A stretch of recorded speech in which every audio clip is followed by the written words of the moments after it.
Good afternoon everyone. स्वागत है आपका टारगेट सेमेस्टर के यूट्यूब चैनल पे। और यहाँ पे हम जा रहे हैं फिजिक्स के क्वेश्चन को सॉल्व करने, जो आज आपका पेपर हुआ है। देख सकते हो आप, जैसा कि पेपर में ये कब का पेपर है, ये आपका है 5 मई का पेपर है। आप देख सकते हो ये कब का पेपर है, 5 मई 2025 का पेपर है। और आज हम आपके सामने लेके आए हैं ये पूरा जितना भी पेपर है उसका आंसर की, ठीक है। और इस आंसर को हम साथ साथ आप और हम मिलके सॉल्व करेंगे और देखेंगे कि कितना क्वेश्चन हमारे सेमेस्टर बैच में जितना करवाया गया था एमसीक्यूज में कितना फंसता है, ठीक है।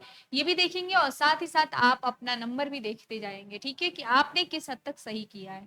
ठीक, तो टारगेट सेमेस्टर से सबसे पहले आपके लिए आंसर की जारी हो गया है, ठीक है। तो आप प्लीज जाके देखिए। और चलिए हम आगे बढ़ते हैं, क्वेश्चंस के सिलसिले में क्वेश्चन सॉल्व करते हैं, ठीक है। अब क्वेश्चन देखो, सबसे पहला जो क्वेश्चन है हमारा वो है क्या, Thevenin theorem replaces a complicated circuit facing a load by n। ठीक है, एक थेवेनिन थ्योरम है जो पूरी कॉम्प्लिकेटेड सर्किट को, मतलब एक जटिल परिपथ है, उसको क्या करता है, फेस करता है, रिप्लेस कर देता है किस लोड से। देखो तो ideal volt source and series resistor. अगर उसका सोर्स आइडियल वोल्टेज हो, ठीक है, और एक क्या हो, उसका रेजिस्टर जो हो वो सीरीज में हो, ठीक है, तो वो क्या करता है, यहाँ पे उसको रिप्लेस करता है। Is it clear. बढ़ते हैं क्वेश्चन नंबर 2 की तरफ। The Norton current is sometimes called the, Norton current को कई बार हम क्या कहते हैं, इसको सॉर्टेड लोड करंट। क्या कहते हैं, sorted load current. Is it clear, क्या कहते हैं, sorted load current. Okay, question number 3 देखो, N N type semiconductor is, N type semiconductor, देखो ये पहला क्वेश्चन जो है हमारा, ये एमसीक्यूज, ये देखना हमने एमसीक्यूज में करवाया है। मैंने ये भी बताया पी टाइप सेमीकंडक्टर और एन टाइप सेमीकंडक्टर ये क्या होते हैं, निगेटिवली चार्ज होते हैं। क्या होता है, ये निगेटिवली चार्ज होते हैं, ठीक है। N type negatively charge, option number third का option number B is the correct option, ठीक है। चलो बढ़ते हैं क्वेश्चन नंबर 4 की तरफ। Photo diode is normally, photo diode क्या होता है, ये भी हमने दो क्वेश्चन करवाया। देखो ये भी क्वेश्चन हमने एमसीक्यूज में करवा के रखे हैं, जो हमारा वन शॉट था, और या फिर हमने जितने भी एमसीक्यूज अपलोड किए यूनिट वाइज, ठीक है, हमने सारे करवा के रखे हैं, ठीक है। तो इसमें जो होगा, ये फोटो डायोड क्या होता है, रिवर्स बायस्ड होता है। क्या होता है हमारा, रिवर्स बायसिंग होती है इसकी, पॉजिटिव टर्मिनल निगेटिव से होता है, निगेटिव टर्मिनल पॉजिटिव से होता है, ठीक है। ये भी देखो हमने करवाया है कि पीएनपी ट्रांजिस्टर में जो करंट करियर्स होते हैं, देखो पीएनपी, पी मतलब पी टाइप सेमीकंडक्टर, फिर एन टाइप सेमीकंडक्टर, फिर पी टाइप सेमीकंडक्टर, ठीक है। अब पी एन पी यहाँ पे दो जंक्शन है, ठीक है। अब इस जंक्शन में जो ट्रांजिस्टर है उसमें क्या काम करता है, होल्स, जो होल्स होते हैं वो क्या करते हैं, यहाँ पे करंट करियर्स का काम करते हैं। इज इट क्लियर, ये भी हमने क्वेश्चन एमसीक्यूज में करवाया था। ओके, ये भी हमने करवाया है। The value of alpha of transistor is, क्या होता है, जो वैल्यू ऑफ अल्फा होता है ट्रांजिस्टर का, वो हमेशा क्या होता है, लेस देन होता है या इज इक्वल टू होता है। जल्दी से बताओ तो मुझे, ऑप्शन इसका जितने बच्चों ने लगाया वो बताएंगे, ठीक है। क्वेश्चन क्या है हमारा, ध्यान से समझना। The value of alpha of a transistor is, कितना होता है, जल्दी से बताओ तो। अल्फा की जो वैल्यू होती है ट्रांजिस्टर में वो क्या होती है, लेस देन वन। क्या होती है, लेस देन वन होती है ना, क्या होती है, less than one. Is it clear. Okay, चलो हम लोग बढ़ते हैं क्वेश्चन नंबर 7। क्वेश्चन नंबर 7 की तरफ देखो, चार, क्वेश्चन नंबर 7 देखो, इसमें क्या दिया, the circuit that provides the best stabilization of operating point. देखो मैंने ऑपरेटिंग पॉइंट के बारे में बहुत बताया है, ठीक है। और ऑपरेटिंग पॉइंट क्या होता है, वोल्टेज डिवाइडर बायस होता है, जहां वोल्टेज डिवाइड हो जाती है उसी को कहते हैं पोटेंशियल डिवाइडर बायस। क्या कहते हैं, potential divider bias. Is it clear, clear. Question number 7 का सी, ठीक है। जिन बच्चों ने भी लगाया है बहुत अच्छी बात है, क्वेश्चन नंबर 7 का सी, ठीक है। ये देखो ये भी मैंने कल करवाया था, the temperature of inversion of a gas is, कितना हो जाएगा, 2A/RB। क्या होगा, ये तो मैंने कल दो दो तीन तीन बार करवाया था। 2A/RB क्या होता है, total gas, total temperature of inversion. क्या होता है, total temperature of inversion. Is it clear. देखो ये बहुत कम टाइम में आपका आंसर की जारी हो रहे हैं, ठीक है। तो आप लोग प्लीज जाके यूट्यूब चैनल पे देखेंगे, खैर यहाँ पे देखते हैं मैक्सवेल थर्मोडायनेमिक रिलेशन इज, इसको भी मैंने पूरा आपके वन शॉट वीडियो में 2-3 बार करवाया है। ये क्वेश्चन देखो आपके एज इट इज वैसे ही आ गया है पेपर में, ठीक है। आपके कुल देखो सारे क्वेश्चन वहीं से आए हुए हैं, आप ध्यान से देखना। ये क्या हो जाएगा, डेल्टा टी बाई वी, ये देख रहे हो मैक्सवेल फोर्स रिलेशन यहीं पे दिखा है, ये इनकरेक्ट है क्योंकि ये टी टी है। याद है मैंने एकदम यही बताया था कि एट कांस्टेंट टी टी दोनों है, एट कांस्टेंट पी पी दोनों है, ठीक है। ये जो है option number B is the correct option, ठीक है। क्लियर, कितने क्वेश्चन मैच हो गए बताओ तो, 7 क्वेश्चन। ओके, यहाँ देखते हैं specific heat of saturated water vapour is, ठीक है। इस जो स्पेसिफिक हीट होता है सैचुरेटेड वाटर वेपर का, वो क्या होता है, निगेटिव होता है एट 100 डिग्री सेंटीग्रेड पे। कितना होता है, निगेटिव होता है एट 100 डिग्री सेंटीग्रेड पे। इज इट क्लियर, तो ये हो जाएगा निगेटिव, क्या हो जाएगा निगेटिव। जिन बच्चों ने सी ऑप्शन लगाया क्वेश्चन नंबर 10 का, ओके। क्वेश्चन नंबर 11 देखो, the temperature of gas is doubled then its root mean square speed becomes, क्या हो जाता है, √2 टाइम्स हो जाता है। क्या होता है, ये भी क्वेश्चन मैंने करवाया था, देखो इसका मैंने फॉर्मूला भी बताया था, ठीक है। कि अगर टेम्परेचर ऑफ गैस क्या हो जाए, डबल हो जाए, तो root mean square of speed जो होता है वो कितना हो जाता है, √2 टाइम्स हो जाता है। क्या हो जाता है, √2 टाइम्स हो जाता है, ठीक है। तो ये हो गया हमारा √2 times. Option number C is the correct option question number 11 का, ठीक है। 8, चलो क्वेश्चन नंबर 12 की तरफ बढ़ते हैं। What is the ratio of the most probable speed and average speed in a gas enclosed in a vessel? देखो ये क्वेश्चन थोड़ा सा डाउटफुल है, ठीक है, लेकिन आप इसको करना, क्या हो जाएगा, इसका होता है 4/√पाई, क्या होता है 4/√पाई, ठीक है। लेकिन इसमें इसमें जो है ना वो ऑप्शन ही नहीं दिया है, क्लियर। तो जो बच्चे 4 ये हो सकता है, ठीक है, 4/पाई होता है 2√पाई, ठीक है, ये हो सकता है, ठीक है, 2/√पाई। ये मुझे भी अभी आंसर इसका थोड़ा सा डाउटफुल है, आप लोग थोड़ा मिलाएंगे, ठीक है। क्वेश्चन नंबर 12 का डी, ठीक है। आगे बढ़ते हैं, if the degree of the freedom, देखो ये वाला क्वेश्चन, ऊपर वाला क्वेश्चन मैंने बताया अभी, ये वाला क्वेश्चन है, if the degree of freedom of a gas are F then the ratio of its two specific heat is, कितना होता है डिग्री ऑफ फ्रीडम, ये बताओ। मैंने इसको 3 बार करवाया, 1+2/f कितना हो गया, 1+2/f। Is it clear, question number 9, मतलब वो 9 मैंने मैच करा दिया अपने पेपर से, ठीक है। ये मैं आपको बताते चल रही हूँ। The mean free path of a gas varies with absolute temperature as, क्या होता है, उसका स्क्वायर रूट होता है, क्या होता है, स्क्वायर रूट 1/2, ठीक है। तो जिन बच्चों ने इसको आप 2 लगा सकते हो, क्या ऊपर जाएगा तो ये क्या हो जाएगा 2 हो सकता है, ठीक है। टी का स्क्वायर लिख सकते हो। Is it clear, absolute temperature जो मीन फ्री पाथ का है, ठीक है। तो ये हो जाएगा हमारा ऑप्शन नंबर सी, ये भी मैंने क्वेश्चन करवाया आपको, ओके। ये देखो the molecular density in a gas is, क्या हो जाएगा हमारा n and the diameter of its molecular is, diameter कितना दिया हुआ है d, ठीक है। Then the mean free path of molecules is, mean free path क्या होता है हमारा बताओ तो, इसमें क्या हो जाएगा π/n, एन डी स्क्वायर, ठीक है। ये होता है 1/n इंटू डी, जो डी हमारा डायमीटर है उसका स्क्वायर हो जाएगा इंटू पाई, क्या हो जाएगा पाई। ये first option is the correct option, ठीक है। Is it clear, question number 15, ठीक है। ये देखो ये तो मैंने कितनी बार करवाया है, the average translational kinetic energy per molecule of any gas is equal to 3/2 kT। Is it clear, 3/2 kT, ठीक है। ये देखो यहीं पे 10 पूरा हुआ। अकॉर्डिंग टू विंस लॉ, ये भी मैंने बताया, विंस लॉ में कांस्टेंट क्या होता है, lambda m into T is equal to constant, कितना हो गया, lambda m into T is equal to constant. देखो यहाँ पे एक्सप्लेन अब नहीं करने जाऊंगी, अब बस आप क्या करो यहाँ पे आंसर्स मिलाते जाओ। स्टीफन बोल्ट्जमान, ये भी मैंने बताया, स्टीफन बोल्ट्जमान लॉ क्या होता है, E is proportional to T⁴ और E is equals to sigma आ जाता है, और यहाँ पे T⁴ हो जाता है, ठीक है। Option number A is the correct option, 18 का ए, ओके, 18 का A. Is it clear,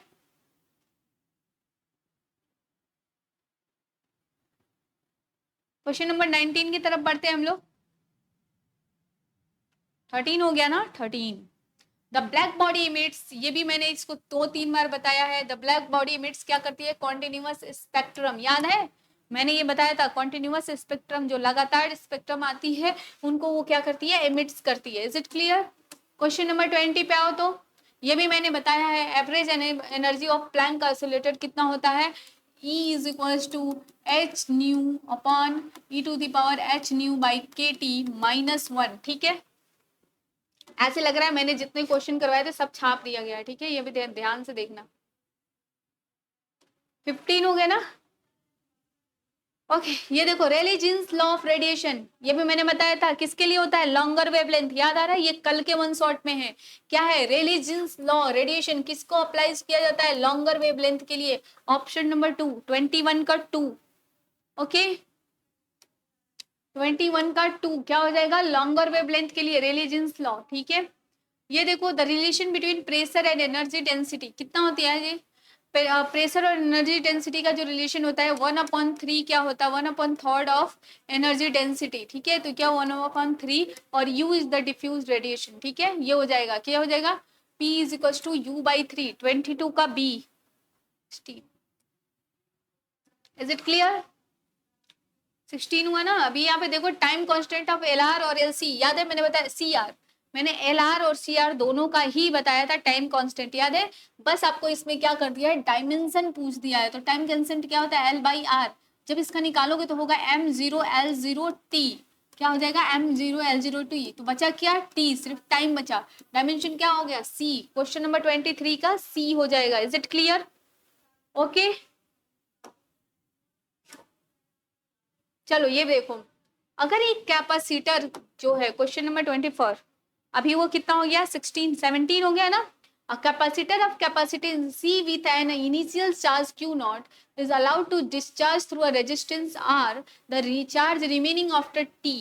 T के बाद ये कितना ही चार्ज बचेगा। देखो इसमें बहुत कंफ्यूजिंग आंसर दिया है, बच्चे एकदम कंफ्यूज हो गए होंगे। ठीक है, ये मैंने बताया था, ये क्या होता है, माइनस पे चला जाता है। ठीक है, ये गलत हो जाएगा, ये भी गलत हो जाएगा, ये गलत होगा, क्योंकि ये थोड़ा सही है लेकिन इस पे जो चार्ज होगा वो क्या हो जाएगा, माइनस हो जाएगा। ठीक है, 1/E होता है। Is it clear? तो ये ऑप्शन नंबर बी हो जाएगा सही। ये भी मैंने करवाया है, आप लोग जाके देख लीजिएगा। ठीक है, अब ये देखते हैं the most accurate bridge to measure. मैंने ये बताया था जो ओनली इंडक्टेंस मेजर करता है वो कौन सा ब्रिज होता है हमारा, और जो हमारा कैपेसिटेंस कौन मेजर करता है, सियरिंग ब्रिज। मैंने बताया था ओनली इंडक्टेंस कौन मेजर करता है, मैक्सवेल ब्रिज। ठीक है, और जब हम यहाँ पे बात करेंगे क्या सेल्फ इंडक्टेंस की, ये मैंने जब पहला MCQ बताया था उसमें ही बताया था, ये क्या हो जाएगा हमारा एंडरसन ब्रिज। क्या हो जाएगा, एंडरसन ब्रिज जो है सेल्फ इंडक्टेंस को मेजर करता है। Is it clear? Zeroth law of the thermodynamics related to the, किससे रिलेटेड है, टेम्परेचर से। किससे रिलेटेड है ये, टेम्परेचर से। ठीक है, कितने क्वेश्चन मैच हो गए बताओ तो, 20 हो गए।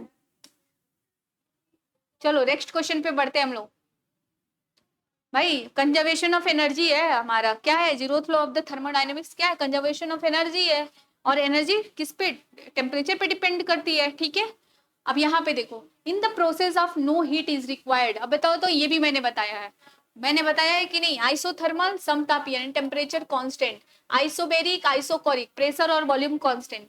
इसमें फ्री एक्सपेंशन में क्या हो जाएगा, no heat is required. Free expansion के लिए कोई भी हीट रिक्वायर्ड नहीं है, ये भी मैंने बस इसमें क्या कर दिया, ऑप्शंस घुमा दिए, बाकी क्वेश्चन सेम है। MCQ याद है आपको? चलो क्वेश्चन नंबर 28 को देखो तो, the first law of thermodynamics is the conservation of, अभी मैंने बताया क्या था, ये एनर्जी। अच्छा इसमें मोमेंटम भी दे दिया, ये दोनों दे दिया। देखो तो ये क्या हो जाएगा, बोथ हो जाएगा, एनर्जी एंड मोमेंटम। क्या हो जाएगा, एनर्जी एंड मोमेंटम, क्योंकि energy is related to momentum. when energy is conserved then the momentum is also the conserved. okay 28 का क्या हो जाएगा, C option. Is it clear?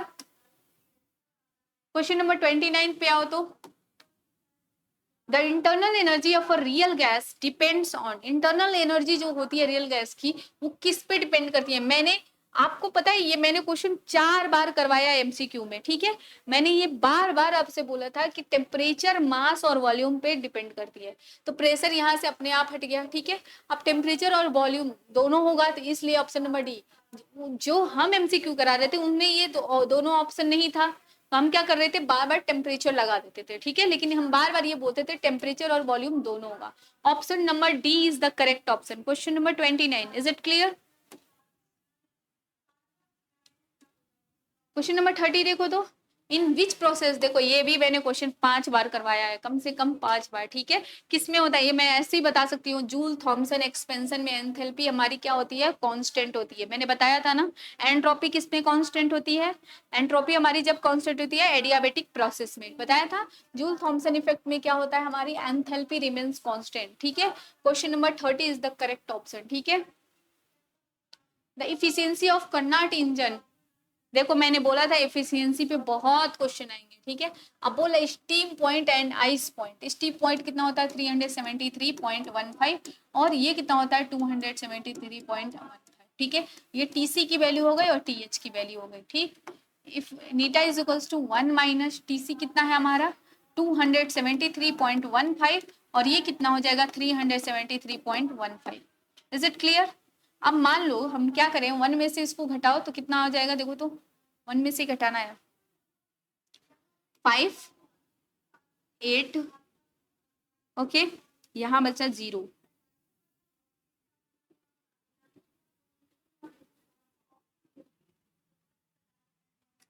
कितना बचेगा यहाँ पे 0 ना, और 0.3, अरे यार इसको काट लो, पहले तुम लोग काट लो, ठीक है। इसको डेसिमल से डेसिमल यहाँ हटा दो, ये आ जाएगा 0.2, ठीक है। 3 कितना आना चाहिए 2 3, एक सेकेंड इसको काट लो जरा, कितना आएगा 373, इसको ऐसे ही काटो ना।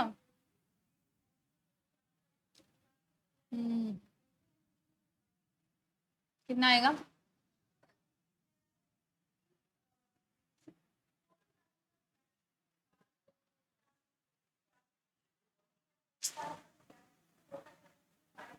ये आएगा 27.81 शायद। हम्म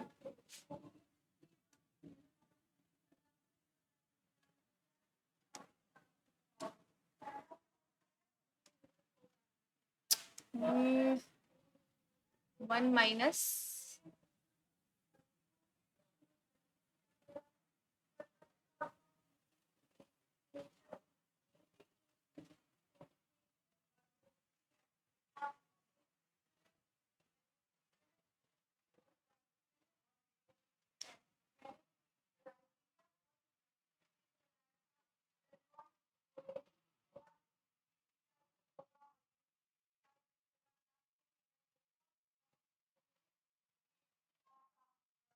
ये देखो इतने बार में जाएगा का 0.7319, ठीक है। इसको घटाओ तो कितना होगा 1.000, ठीक है, इतने बार में जाएगा, कर लेना। तो ये कितना हो जाएगा, और 10 में से 9 गया 1, 10 में से 9 में से 1 गया 8, यहाँ बचा हमारा 9, 9 में से 3 गया 6 और यहाँ बचा हमारा कितना 9, 9 में से 7 गया 2, ठीक है।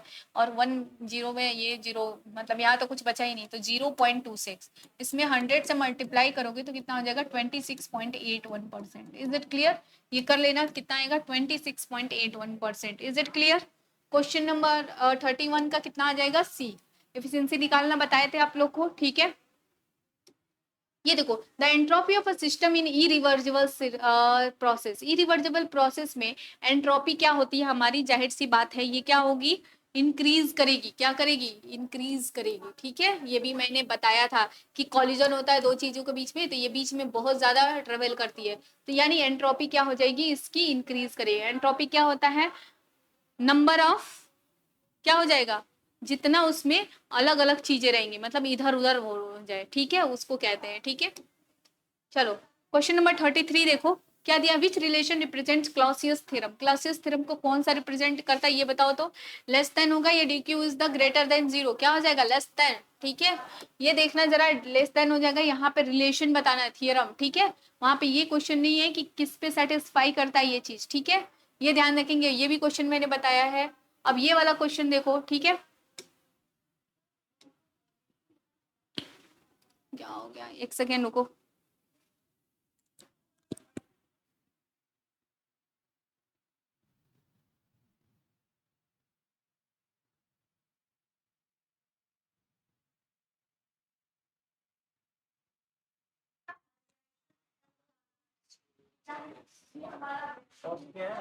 नहीं, हाँ तो यहाँ पे देखो जरा, ये हमारा क्या था, 32 का क्या था हमारा एंट्रोपी, सॉरी एंट्रोपी इंक्रीज करता है ये रिवर्सिबल में, ये भी मैंने क्वेश्चन आपको करवाया था, ठीक है, याद है, ये भी क्वेश्चन हो गया है। क्लॉसियस क्लैपेरॉन इक्वेशन, ठीक है, क्वेश्चन नंबर 34, ये क्या होता है, DP by D T L by T, question number first 34 का ऑप्शन नंबर ए, ठीक है, इज इट क्लियर। यहाँ पे देखो हमने करवाया था, इसको 4 बार करवाया होगा, ठीक है, याद है, इसी पे कुछ गलती हुआ था, ये देखो ये भी मैंने करवाया है एक एमसीक्यूज में, आप जाके देखोगे यूनिट वाले में, G is equal to U plus P V minus T S, क्या हो जाएगा, U plus P V minus T S, क्योंकि एच माइनस क्या होता है, जी इज इक्वल टू होता है एच माइनस और ये होता है टी एस, ठीक है, तो एच की वैल्यू क्या होती है, यू प्लस पी वी, क्या होती है, यू प्लस पी वी, यहाँ पे रख देते हैं, ठीक है, इज इट क्लियर। तो ये हो गया क्वेश्चन नंबर 35 का डी, याद है मैंने बताया था, the value of stability factor for a base register bias is, ठीक है, बेस रजिस्टर जो बायस होता है उसका स्टेबिलिटी फैक्टर कितना होता है, बीटा प्लस वन, कितना होता है, beta plus one, option number C is the correct option, is it clear. Okay, next question में पढ़ते हैं, the galvanometer in the series with high resistance is called, क्या होता है ये, जब हमारे किसी सीरीज में गल्वानोमीटर हाई रेजिस्टेंस पे होता है तो उसको क्या कहते हैं, वोल्टामीटर, क्या कहते हैं, वोल्टामीटर कहते हैं, ठीक है, ये गल्वानोमीटर में मैंने बताया था। अच्छा, मल्टीमीटर की सेंसिटिविटी किससे मेजर की जाती है, ओम पर वोल्ट, ओम पर वोल्ट, यहाँ किलो ओम पर वोल्ट दिया है, आपको कोई घबराने की जरूरत नहीं है, option number C is the correct option, is it clear. Okay, question number 39 पे चलते हैं, to get Thevenin voltage you have to, क्या करना होगा, ओपन द वोल्टेज सोर्स या शॉर्ट द लोड रेजिस्टर, क्या होगा यहाँ पे, ओपन द वोल्टेज सोर्स, क्या हो जाएगा, open the voltage source, option number D is the correct option, ठीक है, ये डी, ठीक है। चलो हम लोग आगे बढ़ते, question number 40, with forward bias to PN junction the width of depletion layer, मैंने ये भी क्वेश्चन करवाया था, याद है आपको कि रिवर्स बायस में क्या होता है, डिप्लेशन लेयर बढ़ता है और हमारे फॉरवर्ड बायस में क्या होगा, वो डिक्रीज होगा, क्या हो जाएगा, डिक्रीज होता है, डिप्लेशन लेयर की चौड़ाई क्या होती है, कम होती है, इज इट क्लियर। अब यहाँ पे देखो, the leakage current in a PN junction is, लेकिन लीकेज करेंट जो पीएन जंक्शन में होता है वो क्या होता है, ये जरा हमको बताओ तो, ये क्वेश्चन थोड़ा ट्रिकी था, ये मैंने नहीं करवाया है, 20 लगभग हमने 27 क्वेश्चन मैच करा दिए हैं, ठीक है, तो क्या है क्वेश्चन बताओ तो, the leakage current in a PN junction is the order of,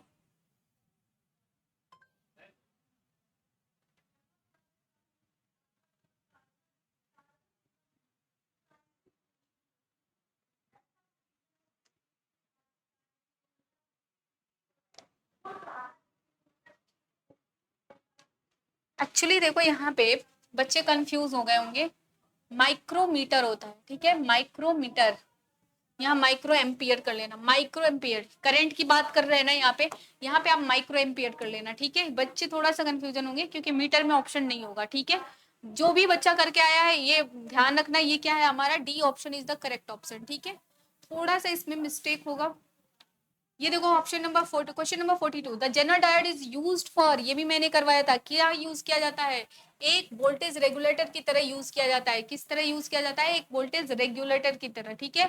चलो क्वेश्चन नंबर 43 पे चलते हैं, क्वेश्चन नंबर 43 देखो, the ripple factor of half wave rectifier, कल मैंने फुल वेव रेक्टिफायर का भी बताया था, फुल वेव रेक्टिफायर का ये होता है half wave rectifier, option number B is the 1.21, ठीक है, ये लो क्वेश्चन नंबर 28 हो गया ना। अब ये देखो, PN junction that radiates energy as a light instead of heat is called, क्या कहलाता है, लेड कहते हैं, क्या कहते हैं उसको, लेड कहते हैं, ये भी मैंने बताया था, लाइट इमिटिंग डायोड, क्या होता है, लाइट इमिटिंग डायोड, ठीक है, ये भी मैंने बताया था, देखो क्या, the negative potential on the control grid of CRT is increase the intensity of spot, क्या हो जाएगा, इंटेंसिटी ऑफ स्पॉट क्या हो जाएगा, डिक्रीज करेगा, क्या करेगा, डिक्रीज करेगा, ठीक है, जैसे जैसे निगेटिव पोटेंशियल बढ़ेगा। चलो अब चलो क्वेश्चन नंबर 46 पे देखो, ये भी बताया था मैंने कि जो कोटेड होता है सीआरटी में वो किससे बनता है, फॉस्फोरस से, किस पे, फॉस्फोरस से, इज इट क्लियर, ठीक है, क्वेश्चन नंबर 46, जल्दी जल्दी मारते हैं गुटी, अब हम लोग को क्या ही है। चलो क्वेश्चन नंबर 47 देखो, when an emitter is inserted in the circuit current will, जब हम एक एमीटर को क्या करते हैं, किसी सर्किट में इंसर्ट कर देते हैं, तो उस सर्किट का जो करंट होता है वो क्या होता है।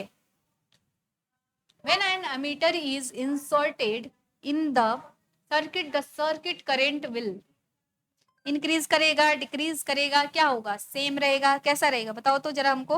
वो स्लाइटली थोड़ा सा डिक्रीज होगा। Option number B is the correct option. क्या होगा, option number B is the correct option. The most accurate device for measuring voltage is, सबसे मतलब एक्यूरेट वोल्टेज कौन क्या कहता है, मेजर करता है। The most accurate device for measuring voltage is, बताओ तो इसमें ऑप्शन बताओ। ए वोल्टामीटर, मल्टीमीटर, सीआरओ या वीटीबीएम, क्या हो जाएगा ये हमारा। ये होता है हमारा एक, मैंने आपको बताया था कि शॉर्टेस्ट जो होता है, सबसे शॉर्टेस्ट वोल्टेज वो कौन मेजर करता है, डिजिटल मल्टीमीटर। यहाँ मल्टीमीटर ही सबसे अच्छे से मेजर कर सकता है। ठीक है, चलो ये देखो ये क्या हो जाएगा, ICU ओ डाइड as ICBO 1 + beta. Option number C is the correct option. ठीक है, फैक्टर क्या हो जाएगा, 1 + बीटा। क्वेश्चन नंबर 50, और ये हो गया हमारा लास्ट क्वेश्चन आज का। The collector base junction in a transistor is, collector जो बेस जंक्शन होता है ट्रांजिस्टर में कैसा होता है। The collector base junction in the transistor has,